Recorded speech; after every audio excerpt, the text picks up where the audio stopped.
If you prefer a high quality laptop keyboard, then today's video is gonna be for you. This is the Keychron K3 version 2, which is a very rare type of keyboard in the market right now. So let's take a quick look at what this keyboard has to offer and if it is for you.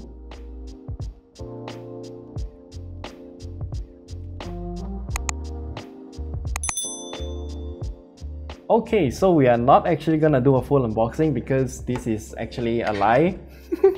And what you're gonna get inside the box is fairly simple. So you get a wire keycap puller, which I don't think you really need it. And then this is a ring key switch puller. We'll talk more about this later. Some extra keycaps if you're using a Mac and you just want to change the keycaps to match your Mac's laptop keyboard layout. And then some other orange keys, you want to change it to the traditional grey color, conventional grey color. And then you've got the user manual and also the quick start guide. So these are the things that I won't really touch on, so let's just proceed by talking about the keyboard itself. Firstly, of course, you also get this clear cover, so you can cover dust if you just want to leave it on the desk for a while. Let's just say if you want to go travel, when we can go travel anyway. And this is the second time that I'm actually trying a low profile mechanical keyboard like this. And the first one that I tried was like about 2-3 years ago. Yeah, it's been a long time actually. No, 3 or 4 years. Yeah. And this keyboard is actually our writer's personal unit because he is the only one that I know who is actively seeking for low profile keyboards like this one. So, what's special about the Keychron K3? So firstly, as you can see here, the aesthetics is fairly simple. You get just a row of keys here, and this keyboard is just surprisingly thin. And for some reason, Keychron also added some angle feet for the keyboard, but when I'm using this keyboard, when I type on it, I don't really feel like this angle fit is actually doing anything, even though it's at the highest angle. Yeah, this one feels a bit steeper, but it's still not as aggressive as any other traditional high profile keyboards. Should I call them high profile or just standard profile? Standard profile sounds more like it. And speaking of the profile of the key switches, this is where things get very different.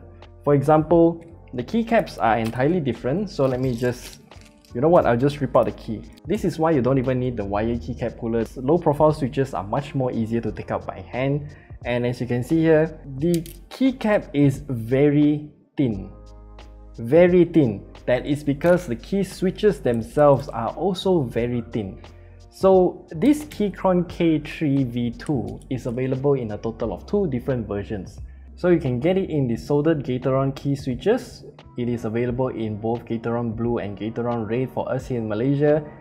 And it is a lot cheaper than this version that we have here, which is the Keychron optical switches that is also hot swappable. And you can also head into some other shops, for example Shopee or Lazada, to buy some key switches, and then you can hot swap them to whatever you want.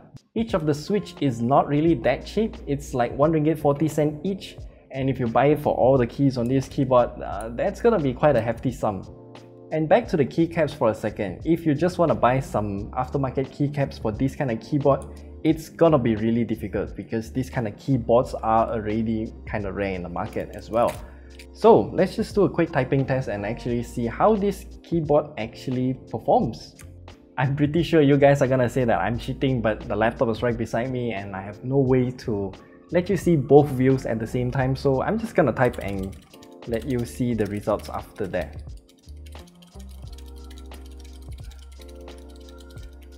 One minute later. Oh, okay. So I did get quite a lot of errors. That is because I am looking at the wrong word while I was typing, but I still got 109 words per minute, which I think is kind of like my average burst speed typing speed, if that's a word. And you also get the usual Keychron features out of this keyboard. For example, the switches, so you can toggle between macOS, Android or Windows, and you can use it in cable mode or Bluetooth mode. You can also connect up to a total of 3 different devices via Bluetooth as well, and then just press FN 123 to switch between the 3 devices. So yeah, the Keychron K3 V2. Who is this keyboard actually for? It's kind of difficult to say because I would say if you really like low profile keyboards that you don't want to use any wrist rest for, then yeah, this is the only keyboard that you can actually buy that is from a reputable brand. And I do wish that they have different keyboard layouts for this. For example, TKL low profile keyboards, that would be something that I would personally use. And yeah, this keyboard is just for a very niche market, but I'm glad that it actually exists. So yeah, that's it. That's all we have to share with you about the Keychron K3 V2. This is pretty much an unusual keyboard, so we just want to highlight its existence to you guys and talk about who this keyboard is actually for. So yeah, if you have any questions, leave them down in the comment section below. And now I have to return this keyboard to our writer because he can't type without this keyboard.